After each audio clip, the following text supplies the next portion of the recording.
मैं सुना रहा हूं आपको। एक अंग्रेज आया, उसका नाम था कर्नल कूट। उसने हैदर अली पे हमला किया और ये 1780 की घटना है। उस हमले में हैदर अली ने अंग्रेजों को परास्त कर दिया। हैदर अली का ये इतिहास रहा कि जब जब अंग्रेजों ने हैदर अली पर हमला किया, हैदर अली ने हर बार अंग्रेजों को हराया। एक बार भी अंग्रेज कभी उससे जीत नहीं पाए, एक बार भी नहीं जीते। हर बार आते थे, हमला करते थे, हार के चुपचाप चले जाते थे। हैदर अली के ऊपर जब बार बार अंग्रेजों के हमले हुए तो हैदर अली को थोड़ा गुस्सा आ गया। तो ये जो कर्नल कूट आया, हमला किया, हैदर अली ने उसको हरा दिया। और चूंकि उसको थोड़ा गुस्सा था अंग्रेजों से, तो उसने कर्नल कूट की नाक काट दी। हमारे भारत में नाक कटना सबसे बड़ी बदनामी होती थी। आप जानते हैं, पूरे रामायण की कहानी नाक कटने की कहानी है। जो सूपड़घा की नाक न कटी होती तो रामायण नहीं होती। और नाक कटना सबसे बड़ी बदनामी है। तो हैदर अली ने गर्दन तो नहीं काटी उसकी, कर्नल कूट की। वो चाहता तो गर्दन काट सकता था, क्योंकि कर्नल कूट पराजित हुआ था। कर्नल कूट अपनी डायरी में लिखता है कि मैं पराजित हो गया, हैदर अली के सैनिकों ने मुझे बंदी बना लिया और हैदर अली के पास मुझे ले गए। हैदर अली सिंहासन पर बैठा था, मैं उसके नीचे चरणों में बैठा था। वो चाहता तो मेरी एक झटके में गर्दन काट देता, लेकिन उसने गर्दन नहीं काटी, मेरी नाक काट दी। और फिर मुझे छोड़ दिया कि जाओ, अब कटी हुई नाक लेके जाओ और सबको बताओ कि तुम्हारी नाक क्यों कटी। तो कर्नल कूट लिखता है कि मुझे एक घोड़ा दे दिया उसने भागने के लिए, नाक काट के मेरे हाथ में रख दी और कहा भाग जाओ। तो मैं घोड़े पे बैठ के भागा। भागते भागते भागते भागते एक जगह वो लिखता है मैं बेलगाम में आ गया। बेलगाम आप जानते हैं, कर्नाटक का एक जिला। तो बेलगाम में आ गया। तो बेलगाम में एक वैद्य ने मुझे देखा, नाक से खून निकल रहा है, कटी हुई नाक हाथ में है। तो वैद्य ने कहा ये तुम्हारी नाक कहां कट गई? तो उसने झूठ बोला और कहा कि पत्थर मार दिया किसी ने। तो वैद्य ने कहा ये पत्थर मारी हुई नाक नहीं है, ये तलवार से काटी हुई नाक है। मैं वैद्य हूं, मैं चिकित्सक हूं, मैं जानता हूं। तो उसने सच बताया कि मेरी नाक काटी गई है। किसने काटी? तुम्हारे राजा ने काटी, हैदर अली ने काटी। क्यों काटी? मैंने युद्ध किया उससे, मैं हार गया, उसने मेरी नाक काटी। तो वो वैद्य कहता है कि अब तुम क्या करोगे? कटी नाक से इंग्लैंड जाओगे, लंदन जाओगे? कहता है जाने की इच्छा तो नहीं है, लेकिन क्या करूं, जाना ही पड़ेगा। तो वो वैद्य इतना दयालु, इतना कृपालु, वो कहता है कि मैं तुम्हारी नाक जोड़ सकता हूं। तो कर्नल कूट कहता है मुझे तो भरोसा ही नहीं हुआ, ये नाक कैसे जुड़ सकती है कटी हुई? मैंने तो सुना नहीं अपनी जिंदगी में कि एक बार शरीर का कोई अंग कट जाए तो वो जुड़ सकता है। तो वैद्य जी कहते मैं जोड़ सकता हूं। तो कर्नल कूट ने कहा जोड़ दो।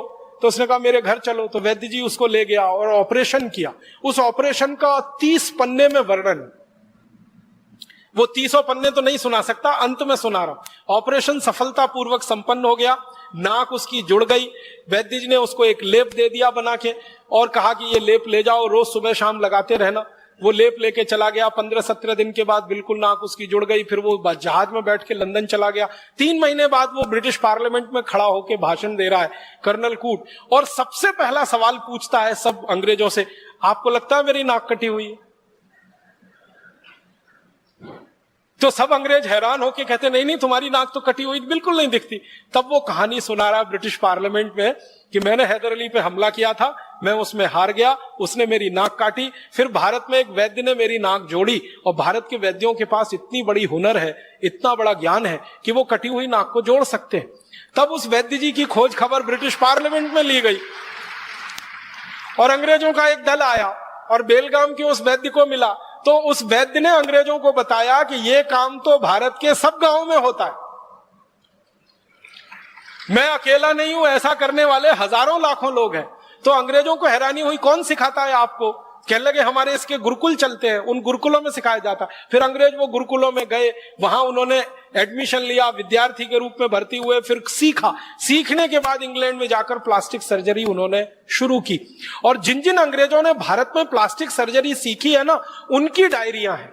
एक अंग्रेज का मैं बताता हूं आपको, वो कहता है कि जब मैंने पहली बार प्लास्टिक सर्जरी सीखी, जिस गुरु से सीखी, वो भारत का विशेष आदमी था और वो नाई था जाति का, उसने मुझे सिखाई सर्जरी।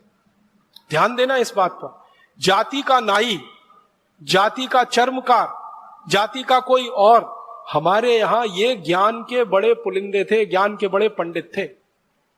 नाई है इस आधार पर किसी गुरुकुल में उसका प्रवेश वर्जित नहीं था, चर्मकार है इसलिए गुरुकुल में प्रवेश वर्जित नहीं था। जाति के आधार पर हमारे यहां गुरुकुलों में प्रवेश नहीं हुआ है। और जाति के आधार पर हमारे यहाँ शिक्षा की भी व्यवस्था नहीं है, वर्ण व्यवस्था के आधार पर हमारे यहाँ सब कुछ चलता रहा है। तो नाई भी सर्जन है, चर्मकार भी सर्जन है, और वो अंग्रेज लिखता है कि चर्मकार तो ज्यादा अच्छा सर्जन इसलिए हो सकता है कि उसको चमड़ा सिलना सबसे अच्छे तरीके से आता है। तो शरीर का चमड़ा सिलना हो या जानवर का, बात तो एक ही है। तो हमारे यहां ऐसे लोग सर्जरी सीखते रहे। तो एक अंग्रेज कह रहा है कि मैंने जिस गुरु से सर्जरी सीखी, पूना का किस्सा है वो, पूना में जिस गुरु से सीखी वो जात का नाई था। सिखाने के बाद उसने मुझसे एक ऑपरेशन कराया, और वो ऑपरेशन का वर्णन है। एक मराठा सैनिक है, और ये 1792 की कहानी है। एक मराठा सैनिक है, उसके दोनों हाथ कट गए हैं युद्ध में, और वो उस गुरु के पास आया है कटे हुए हाथ लेकर जोड़ने के लिए। तो गुरु ने वो ऑपरेशन उस अंग्रेज से करवाया जो सीख रहा है, और वो अंग्रेज गुरु के साथ मिलकर बहुत सफलतापूर्वक ऑपरेशन पूरा किया है। और वो अंग्रेज कहता, उसका नाम है डॉक्टर थॉमस क्रूसो। वो अंग्रेज कहता है कि मैंने मेरे जीवन में इतना बड़ा ज्ञान किसी गुरु से सीखा, और इस गुरु ने मुझसे एक पैसा नहीं लिया, फीस नहीं ली।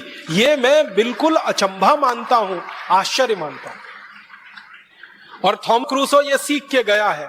फिर उसने प्लास्टिक सर्जरी का स्कूल खोला, और उस प्लास्टिक सर्जरी के स्कूल में फिर अंग्रेज सीखे हैं, और अंग्रेजों ने सीख सीख कर फिर दुनिया में फैलाया है। दुर्भाग्य इस बात का है कि सारी दुनिया में प्लास्टिक सर्जरी के उस स्कूल का तो वर्णन है, लेकिन इन वैद्यों का वर्णन अभी तक नहीं आया विश्व ग्रंथों में, जिन्होंने अंग्रेजों को प्लास्टिक सर्जरी सिखाई थी। और ये क्यों हम रह गए वंचित? हुआ ये कि 17वीं शताब्दी से 19वीं शताब्दी के बीच में, जब सारी दुनिया में ये रिकॉर्डिंग चल रही थी कि किस देश से क्या आया, किस देश ने दुनिया को क्या दिया, इसके लिए सारा भंडारण हो रहा था, ग्रंथालय बन रहे थे। उस समय चूंकि हम अंग्रेजों के गुलाम थे, इसलिए हम प्रयास नहीं कर पाए और वहां तक पहुंच नहीं पाए। तो अब हमें यह करना पड़ेगा, आज नहीं तो कल सारी दुनिया में जाकर अपने द्वारा दी गई खोजों को स्थापित कराना पड़ेगा, उनका रजिस्ट्रेशन कराना पड़ेगा। जरूरत पड़नी है तो उस पर पेटेंट लेना पड़ेगा, और जरूरत पड़ेगी तो वर्ल्ड पेटेंट लेना पड़ेगा, विश्व पेटेंट लेना पड़ेगा। और पूरी दुनिया में इस ज्ञान को स्थापित कराने के लिए मुझे लगता है कि भारत स्वाभिमान से अच्छा दूसरा कोई अभियान नहीं होगा। हम इस काम को सारी दुनिया में कराएंगे। एक और रोचक जानकारी देता हूं चिकित्सा से संबंधित। 1710 के साल में एक अंग्रेज भारत आया, उसका नाम था डॉक्टर ओलिवर। यह भारत में आके कलकत्ता में आया। कलकत्ता में इसने घूमा, बंगाल घूमा, और घूमते हुए इसने एक डायरी लिखी है। उस डायरी के पन्ने का एक पैराग्राफ सुनाऊंगा आपको। वो ये कहता है कि मैंने भारत में आकर पहली बार देखा कि चेचक जैसी महामारी को कितने आसानी से भारतवासी ठीक कर लेते हैं। आपको मालूम है 17वीं शताब्दी में सारी दुनिया में एक महामारी फैली थी जिसको चेचक कहते हैं। इसमें एक बड़ी चेचक होती थी, एक छोटी चेचक होती थी। अफ्रीका में लाखों लोग मर गए थे इसके कारण। लैटिन अमेरिका में लाखों लोग मरे थे इस बीमारी से। अफ्रीका, लैटिन अमेरिका और एशिया के हिस्से में लाखों, शायद करोड़ों भी हो सकते हैं, मरे थे 17वीं शताब्दी के आसपास। यह बीमारी फैली थी, महामारी थी, बीमारी नहीं थी। उस दौरान ये अंग्रेज आया भारत में जिसका नाम था डॉक्टर ओलिवर। वो आया कलकत्ता में, तो वो देखता क्या है कि भारतवासी चेचक की बीमारी को लड़ने के लिए टीका लगाते हैं। और वो कहता है कि मैंने दुनिया में पहली बार देखा। और डॉक्टर ओलिवर का नाम बहुत बड़ा नाम है इंग्लैंड। इंग्लैंड के लोग उसको बहुत इज्जत से याद करते हैं डॉक्टर ओलिवर को। तो वो कहता है मैंने पहली बार आके देखा भारत जैसे देश में चेचक का टीका लग रहा है। और चेचक का टीका लगाने का उसने अपनी डायरी में वर्णन किया है। तो वो लिखता है कि मैं आया कलकत्ते में 1710 के साल में, और मैंने देखा कि भारत में उस समय चेचक की बीमारी सबसे कम है। दुनिया के देशों में सबसे ज्यादा है और यहां सबसे कम। तो इसने कहा कि मैंने खोजना शुरू किया कि यह बीमारी भारत में सबसे कम क्यों है। तो पता चला हर भारतवासी ने चेचक का टीका लगवा रखा है। तो उसका वो वर्णन करता है कि चेचक का टीका एक सुई जैसी वस्तु से लगाया जाता था, और वो 3 दिन में किसी भी व्यक्ति को चेचक के प्रति ताकतवर बनाता था, प्रतिकारक शक्ति उसकी दे देता था। और उसके बारे में वो लिखता है कि 3 दिन टीका लगाकर उस व्यक्ति को थोड़ा बुखार आता था, उसके बुखार को ठीक करने के लिए पानी की पट्टियां रखी जाती थी पेट में, 3 दिन में वो व्यक्ति ठीक हो जाता था। एक बार टीका जिसने ले लिया, जिंदगी भर के लिए वो चेचक से मुक्त हो जाता था। वो कहता है कि इतना अद्भुत टीका मैंने दुनिया में पहली बार देखा भारत में। और ये कहानी है 1710 की। अब आपको एक हैरानी होगी जानकर, अंग्रेजों ने चेचक का टीका लगाना भारत से सीखा। ये डॉक्टर ओलिवर सीख के गया कलकत्ता से, लंदन गया। लंदन में इसने डॉक्टरों की सभा बुलाई और उनको कहा कि आपको मालूम है हम चेचक से मर रहे हैं और भारतवासी चेचक से लड़ रहे हैं, उनके पास टीका है इसका। तो कोई अंग्रेज मानने को तैयार नहीं इसकी बात को। वो कहते हैं कि गप मार रहे हो। तो वो कहता है मेरे खर्चे से सबको लेके चलता हूं। तो दोबारा फिर आया, अपने साथ कई अंग्रेज डॉक्टरों को लेके आया और कलकत्ता के कई इलाकों में घुमाया उनको और दिखाया कि देखो कैसे घर घर में जाके टीका लगाते हैं चेचक का। और बस एक छोटी सी सुई, उसको मामूली सा चुभाते हैं, बस उतने में ही इम्यूनिटी होती है 3 दिन के अंदर। फिर उन्होंने पूछना शुरू किया कि इसमें है क्या। तो वो कहते हैं, जो भारत में चेचक का टीका लगाने वाले वैद्य हैं ना, वो बताते हैं कि इसमें कुछ नहीं है। जिनको चेचक हो जाती है उनके शरीर का जो पस होता है वो हम निकाल लेते हैं और सुई की नोक के बराबर किसी के शरीर में प्रवेश करा देते हैं और फिर शरीर उसकी इम्यूनिटी धारण कर लेता है। ये सिद्धांत हमारा है जो दुनिया को हमने दिया। आजकल आधुनिक विज्ञान सिखाता है ना ये टीके के बारे में। पल्स पोलियो अभियान एक चल रहा है, फिर स्मॉल पॉक्स के खिलाफ, फिर ये बड़ी माता के खिलाफ, फिर इसके खिलाफ, फिर बहुत सारा टाइफाइड के खिलाफ जो चलता रहता है और जगह जगह टीके लगाते रहते हैं। ये टीके लगना सारी दुनिया को भारत ने सिखाया है। और टीके के पीछे का जो दर्शन है कि आप जिस बीमारी से लड़ना चाहते हैं उसी बीमारी के जीवाणु को आप शरीर में प्रवेश कराइए ताकि शरीर में प्रतिरक्षा तंत्र उसका मजबूत हो जाए। यह सिद्धांत पूरी दुनिया को हमने दिया। बस दुर्भाग्य हमारा यह है कि इस सिद्धांत का जब दुनिया के वैज्ञानिकों के स्तर पर पंजीकरण हो रहा था, रजिस्ट्रेशन हो रहा था, तब हम वहां हाजिर नहीं थे और इसलिए हमारे नाम से यह दर्ज होने से वंचित रह गया। यह डॉक्टर ओलिवर के नाम से वहां दर्ज है।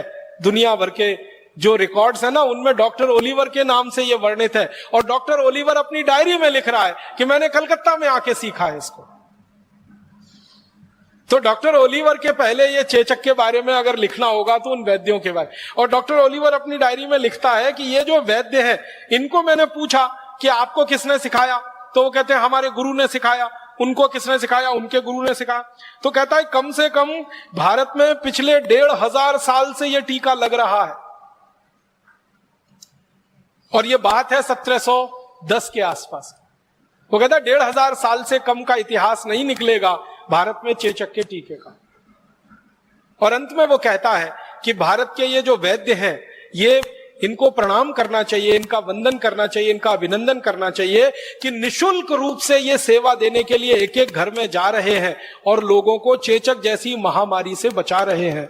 हम अंग्रेजों को इन्होंने बिना किसी शुल्क के ये ज्ञान सिखाया है। हम इनके जितने ज्यादा आभारी हो सके उतना अच्छा।